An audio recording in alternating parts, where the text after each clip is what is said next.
Hey, good morning, everybody. So today we're going to be doing some restorative yoga. So you might want to grab your bolster. And I'm going to play a little bowl. I'm going to do a reading for you today on health. And I'll tell you what book that's coming out of. So let's find a bolster. Mat's rolled out, and I'm going to take it back. A little short space here. How are we doing today? It's another beautiful Monday. Good, let's go ahead and take it back. So the first pose I'm going to have you guys do as I move through this reading is to open up the low back, grabbing a block. And the shoulders. So we're going to have our bolster or our couch cushions, and we're going to make sure that the seat bones stay down. You're a little wrap for me to come on to. And take that block. We might, as we come back, we're just going to put that block underneath the head. And relax the shoulders open. Oh my gosh, that feels so good. And so we'll just stay here and just begin to relax. Bring the awareness to the breath. Some beta wave music going in the background here. Tune into the body. Just let go of any expectation for this moment. And let the body open and relax.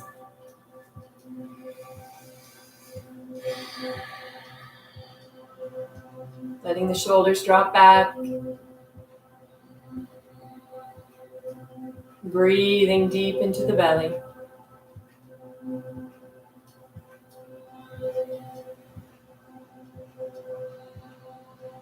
Allowing the low back to feel supported by the bolster, seat bones down. Noticing that very gentle traction from the tailbone to the top of the ilium.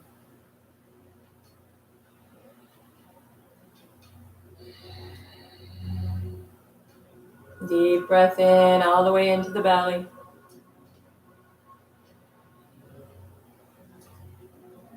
Exhaling, softening into the shoulders.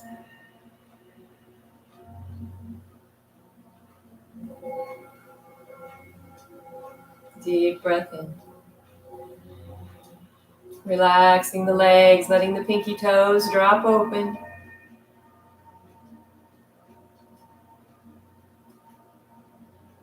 Softening, relaxing the jaw.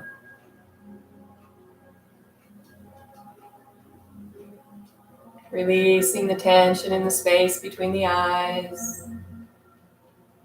Softening the ears. Taking a deep breath in. And exhaling fully. Softening the shoulders. Allowing the body to feel supported, at ease. Taking a deep breath in and a full exhalation.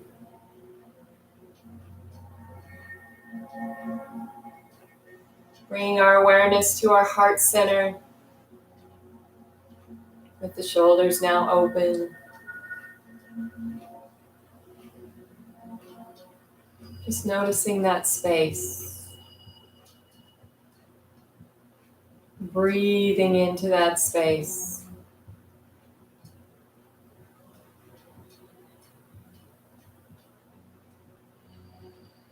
Allowing and receiving. Celebrating the giving.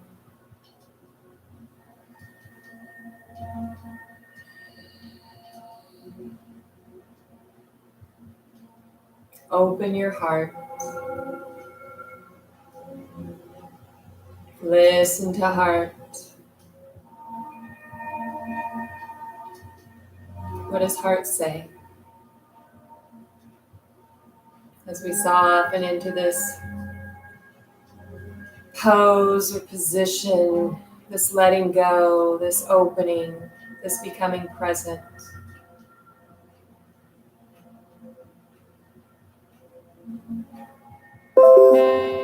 So that we might become more aware, more open.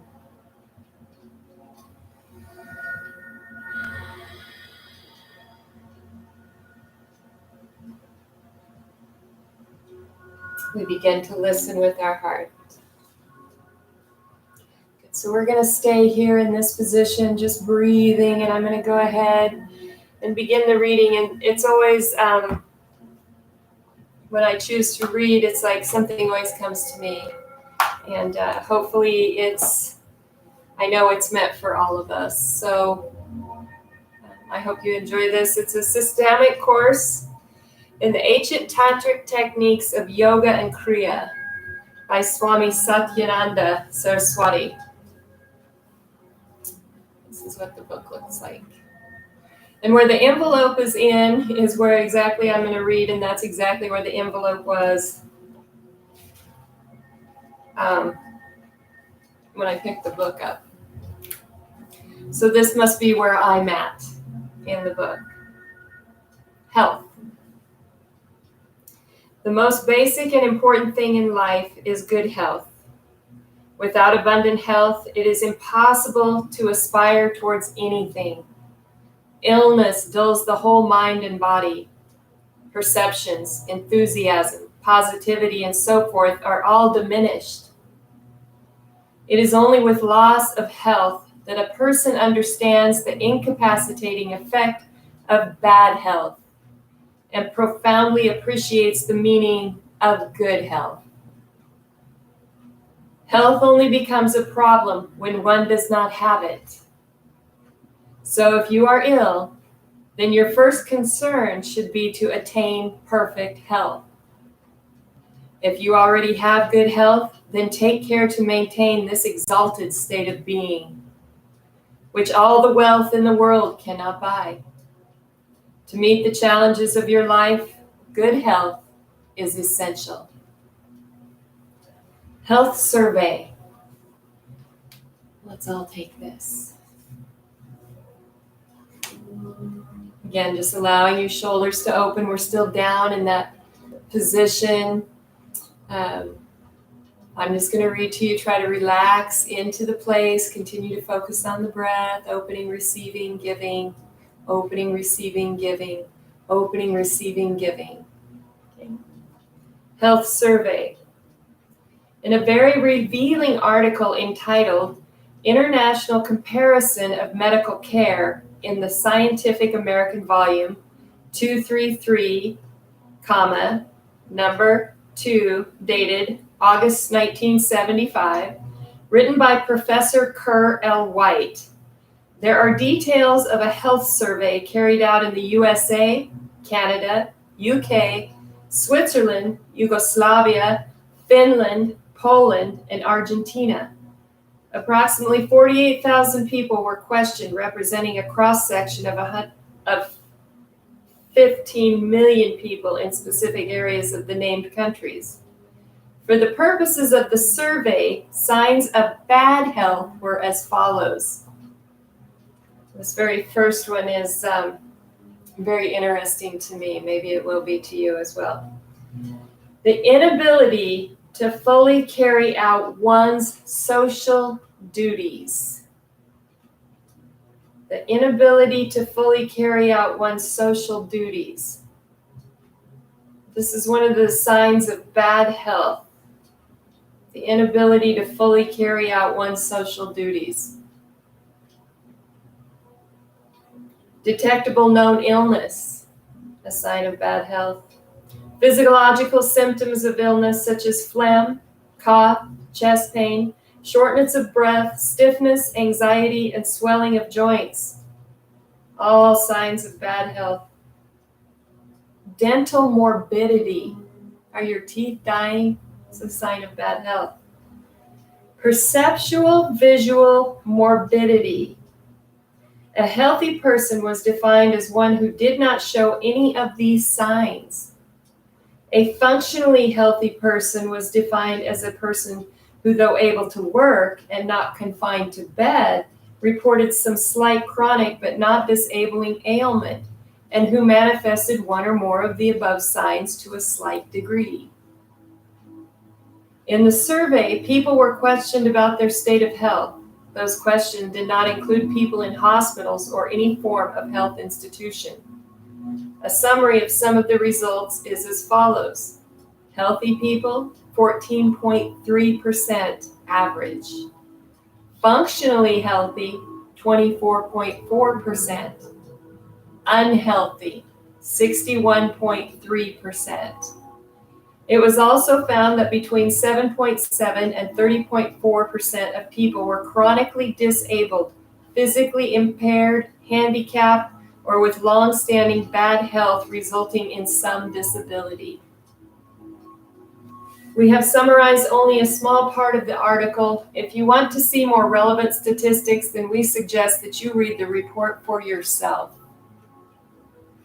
Good. How are we doing down in that? Are we ready to move a little bit? So let's go ahead from there and bring the elbows in by the sides, and we'll gently bring the hands down. Bring the feet in, bend the knees, and in a way that's easy for you, coming up. And let's go ahead and we're going to move the bolster out to the side. We're going to do a sideline opening. So we'll be down. I don't want to knock my water over. Stranger things have happened. Let's have a little. Awesome. So we'll bring that bolster right in, and we want to be able to open up the lymph here. So we're going to bring that arm back. So we're already in an open position. If you've had breast surgery and you have a lot of restriction there, take this very slowly, and we're also healing that space. So all these restorative poses are just really meant to help us love our bodies in a deeper way. So wherever we're at today. So we come down. If it's an option for you, bring that arm back. So we're just going to kind of come down and hug. You'll see that my seat bone is all the way down here, and I'm just hugging in. So if we need to move that breast tissue out, we can do that and just gently come down to a hug and rest. Oh my gosh. Again, feels so good. So we'll stay right there. Coming back up to read. Oh, this is so good. I just love sharing this information with you guys. This survey is very revealing. It shows that the standard of health of people in the countries involved in generally not very good health. Sink into the bolster. Love your body. In the areas surveyed, a mere 14.3% are healthy, while 7.7 to 30.4, an enormous figure, are permanently disabled to a greater or lesser extent. Note these figures. Among those people regarded as disabled are those injured in the last war. This makes the figure rather high, but at the same time, there are many people included in this figure who could attain better health if the correct steps were taken.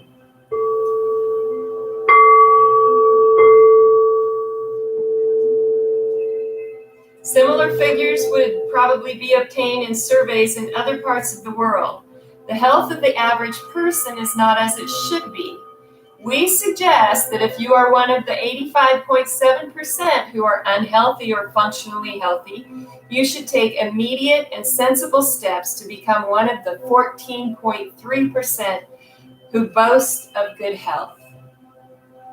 Don't be satisfied until you feel energy and vitality pulsating throughout the entire body and mind. Use all means that are readily available and which are suitable for your specific ailment. The natural state of your body and mind is vibrant, good health. Bad health is unnatural. We're all naturalists, aren't we? You should utilize any healing system that will bring about positive results, namely good health. Namely get help. Mental and physical diseases. It is often said that all diseases are in the mind. This is a very trite statement that too many people use without the slightest thought. If by mind one means cosmic mind, then indeed all diseases are in the mind. But very few people identify their mind with the cosmic mind. If by mind one means individualized mind, which is almost certainly the case, then all diseases are not necessarily in the mind. It is a master of identity and definition. So what if we were all on a high vibrational plane?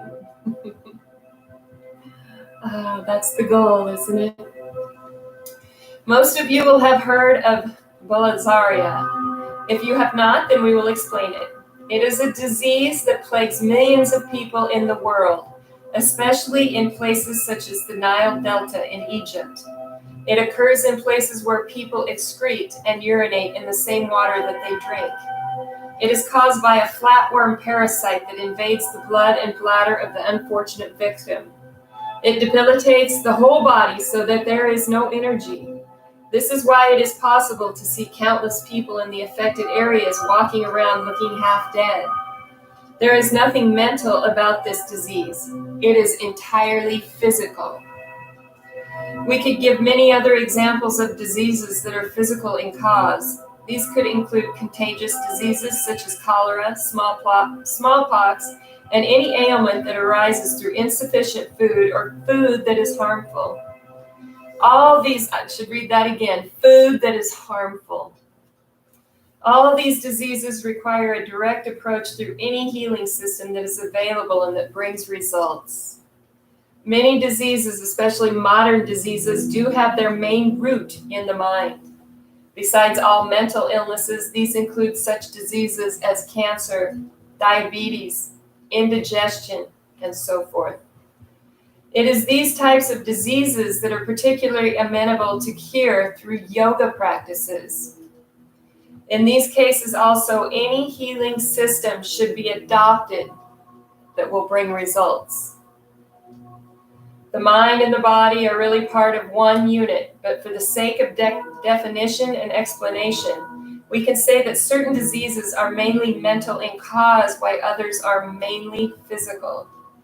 Mental diseases cause derangement in the body, and physical diseases cause derangement or loss of efficiency in the mind. They are directly related. The treatment of some diseases will need more direct physical approach, whether from medicine, yogasana, pranayama, or whatever is suitable. The healing systems adopted should be one that brings mental relaxation, removal of phobias, and any other mental imbalance. In this field, yoga is particularly powerful. It brings wonderful results. The important thing to remember is that one should adopt a suitable healing system, whether the disease is predominantly physical or mental. So we're going to go ahead and roll up, and we're going to move that bolster to the other side.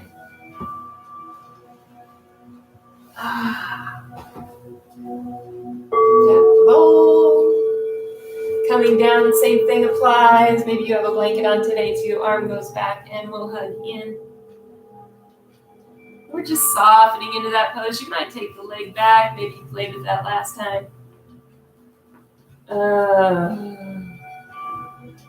Opening, releasing. Softening into the bolster, staying right there. Enjoying this restorative pose.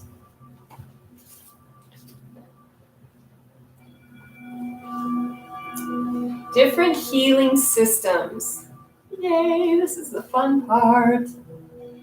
There is a vast spectrum of healing systems that can be adopted to bring about removal of an ailment. Some are well known and widely practiced. Others are almost unknown and rarely practiced. The following is a list of healing systems that may be found useful in treating disease. Yoga, allopathic medicine, Ayurveda, acupuncture, herbal medicine such as Unani in India, naturopathy, chromotherapy, use of colors,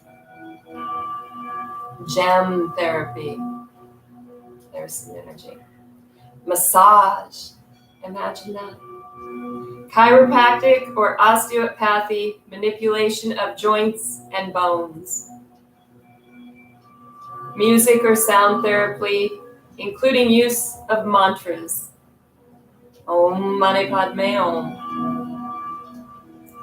perfume therapy, I think I'd like that, zone therapy, foot zone massage, super, super good, super, super good, urine therapy. What's that one all about? I'm going to have to investigate that one. And so on. If you have a disease, then you should consider any of these systems as a possible means of treatment. Don't restrict yourself to one system, especially if it does not bring results. Be sure to utilize any one of these healing systems only under expert guidance. Application of the right system. Each healing system has its place. For specific ailments, some systems are better than others. It is important to choose the correct healing system for the treatment of a given disease. Some systems act more directly, others act more subtly. Gem therapy, perfume therapy, and color therapy, for example, have a very subtle influence on the mind and body. So dealing more with the subtle body, that energy that we put out, this is how I feel when I do gem therapy, it is aligning, or the sound therapy of the bowl, it like aligns the subtle energy of my body. So maybe you'll feel that. That's just my experience. Everybody's different. Yes. They are not very useful in the treatment of diseases such as dysentery. Allopathic medicine, on the other hand, will act directly to help bring about a cure of dysentery. It is important that the practitioner of any of these healing systems, whether doctor, massage therapist, chiropractor, naturopath, or whatever, knows the limitations of the system that he follows, working within our scope of practice. What are you educated in? What are you not educated in? How do you represent yourself? I do medical massage, so super important to me. I try to maintain the highest standards and only, belong to professional associations. So if you're looking for somebody, you might look up the professional organizations that may have chiropractors, because we all have information on there if you're a licensed provider or practitioner, that you should be on there. If you're not on there, maybe look for somebody else, or if somebody you're looking at is not on there, you can look up anybody. So check that out. That was my rant on that. People who prescribe a method of treatment must know its limitations and its remedial powers. They must know the field in which that particular system is useful and stick to that field. Ailments that cannot be treated should be left to other healing systems that can provide a remedy. There is surely a system available to help treat every disease. Practitioners of every healing system make the mistake of overstepping themselves. They recommend their method for an ailment which it cannot cure. This causes unnecessary suffering to patients through adopting an inadequate or unsustainable healing system for that particular disease. The same criticism can be applied to yoga enthusiasts. Too often, one asana is recommended as the certain treatment for an ailment such as hernia. This misinformed approach is not only wasting the time of the patient, it is also cheating him as well as giving yoga a bad name. The patient will tend to criticize yoga as a healing system when he gets no relief. It is therefore important in all systems, including yoga, that the expert knows all the limitations. Listen to your body. Listen to your body on a deeper level. All systems have their place and help in maintaining good health. All systems should be seen as being part of the spectrum of healing systems. The different systems should be unified so that barriers are broken down between them. The different systems should be unified so that barriers are broken down between them. In this way, the best treatment for a given ailment is more likely to be prescribed. Let all systems be unified so that they can form one comprehensive system. If you have an ailment, you have to use some discretion in adopting a certain healing system. Don't become tied to one system or one person. The test is in the cure. Therefore, look carefully until you find a system that brings relief. Give the healing system that you adopt a chance to work. Give the healing system that you adopt a chance to work. Super important. Many diseases take time to treat. Some healing methods act slowly. The important thing is the final result: abundant, good health. The place of yoga as a healing system. Okay, so let's go ahead and gently roll up, and we'll come to a soft seated position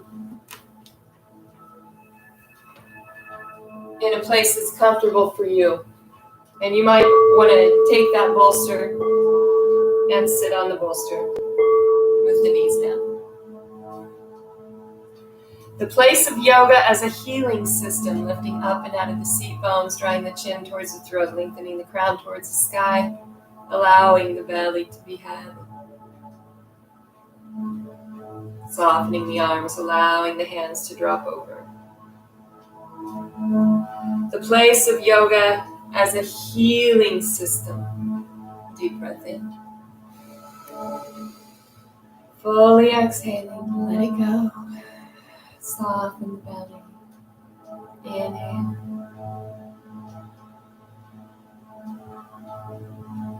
And exhale. Continuing to focus on your breath, sinking deeper into your heart. Yoga may not cure a broken leg, but can help to prevent hernia. Yoga alone may not cure bilisaria, but it can help to treat countless other ailments. It can treat all types of mental disorders from which stem a large array of ailments. It can be used to treat cancer, polio, diabetes, constipation, asthma, high blood pressure, sexual malfunctions, anxiety, arthritis, backache, rheumatism, colds, coughs, epilepsy, varicose veins, piles, flatulence, migraine, pyorrhea, sciatica, sinusitis, slip disc, gastric ulcers, indigestion, insomnia, eczema, and a multitude of other diseases. There are many authenticated cases of people who now have perfect health, having once suffered from some disease and removed it through regular yoga practice. Yoga tackles diseases in the following manner. Massages and improves the efficiency of the internal organs through asana. Tones up the nerve connections by asanas. Improves the blood circulation through asanas. Improves respiration and general vitality of the body through pranayama. Cleans the body of impurities through asanas, pranayama, and the shakti-karmas such as Jalaneti, Shakarparana Shalana, Kanjal Kriya, and so on. And that was a mouthful. Relaxes the mind and body through scientific relaxation techniques such as Shavasana and Yoga Nidra. Removes mental suppressions, phobias, neuroses, and all other negative aspects of the mind. This brings about the greater happiness in life and removes many diseases. Yoga methods simultaneously influence both the body and the mind. It is for this reason that yoga methods are so effective in treating a wide range of diseases. Yoga techniques are also a great help in maintaining the body in good physical shape. In other words, yoga is good preventative medicine. It is your duty to gain first-class health, not only for yourself, but so that you can participate positively in the world. If you are ill, then you will tend to be self-centered. This must be the case. It is difficult to practice bhakti yoga, karma yoga, and so forth with enthusiasm and effort if you are stricken with some chronic ailment. It is also almost impossible to practice kriya yoga if you are ill. The first thing you need in life is health. So if you have a disease, any disease, take immediate steps to remove it. Adopt any means, any healing system that is suitable, available, and which brings results without causing other problems in its wake. Yoga is one of these systems. Take a deep breath in and exhale fully.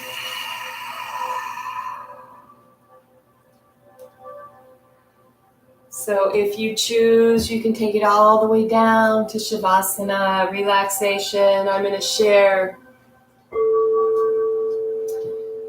That was a big reading today. I just love that.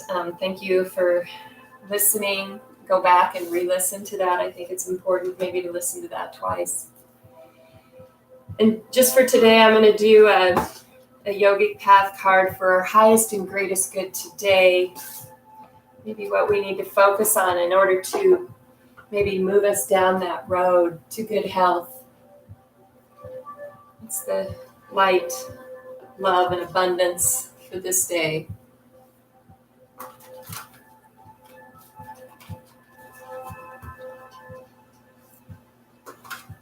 Again, I usually do this before, but if you're laying in Shavasana, it's all good, right? Everything's good in Shavasana. For our highest and greatest good today, Lalita Tripura Sundari. Let's be a deity. Let's look. Now, this is the first time I've drawn this card. 115, I think. Lalita Tripura Sundari, goddess of erotic spirituality.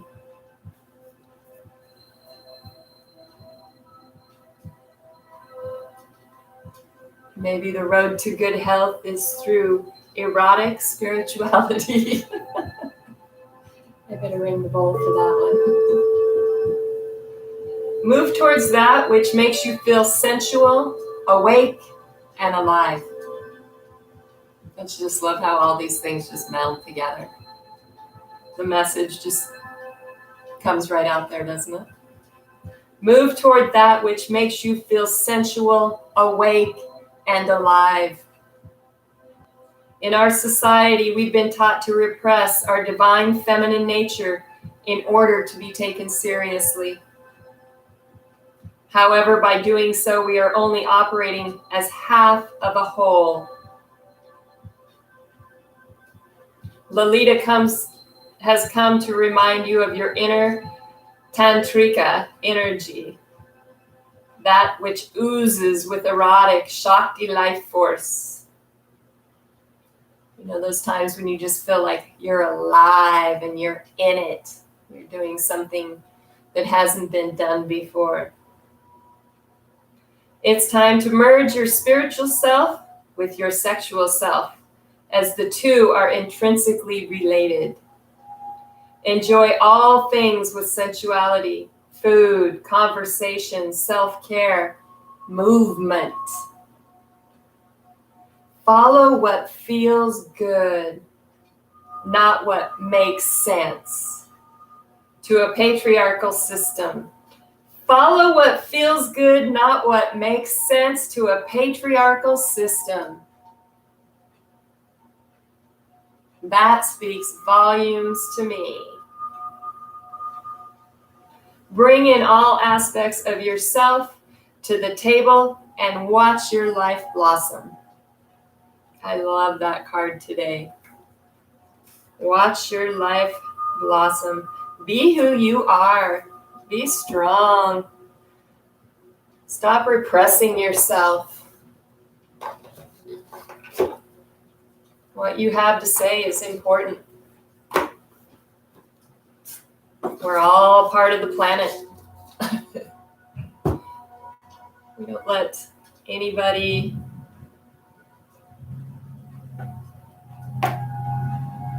kind of steal our vibe, I guess. That's how I think of it. Maintain a high vibration to maintain health. Let's go ahead and move into a full body stretch. I had my tree stump done this morning. The tree had just gotten too big, and the roots were coming towards the house. Take a deep stretch. Oh, feels so good. Lengthening out. A little side to side. Open, open, open. Got a late start today. Kind of a short class. I'm going to put something out there that I felt like would help you today. Be very positive. Know that your body can heal. That every time you come to your mat, you are healing. You're creating change, whether it's in the subtle body. Sometimes I think, even though that they said that I think sometimes the subtle body is the place where we need to be the softest, because that's where the light, filters out, and that's where the light comes in.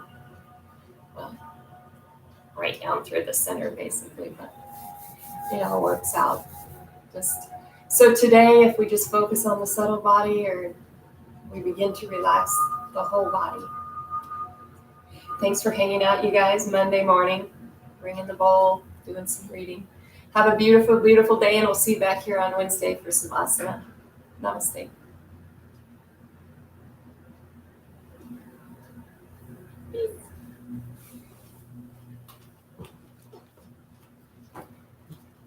Have a good day.